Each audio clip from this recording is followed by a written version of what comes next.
ডিমের পুডিং তৈরি করব। তার জন্য প্রথমেই ক্যারামেল তৈরি করে নিচ্ছি।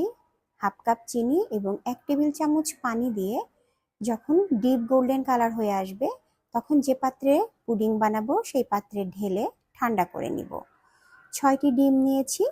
ডিম 6টি ভেঙে একটি ব্লেন্ডার জাগে দিচ্ছি 1 কাপ পরিমাণ চিনি, সামান্য একটু লবণ, 1 চা চামচ ভ্যানিলা এসেন্স দিয়ে ভালো করে ব্লেন্ড করে নিব।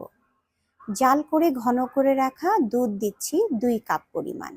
সবকিছু আবারও খুব ভালো করে ব্লেন্ড করে নিয়ে একটি ছাঁকনি দিয়ে ছেঁকে নিচ্ছি যে বাটিতে ক্যারামেল বানিয়ে রেখেছিলাম সেই বাটিতে।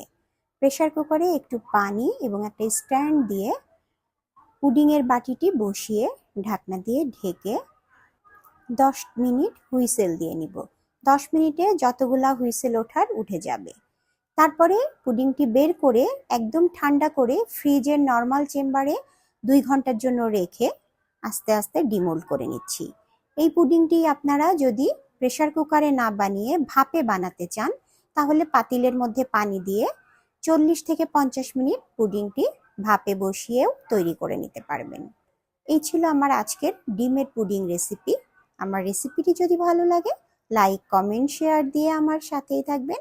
ধন্যবাদ। আসসালামু আলাইকুম।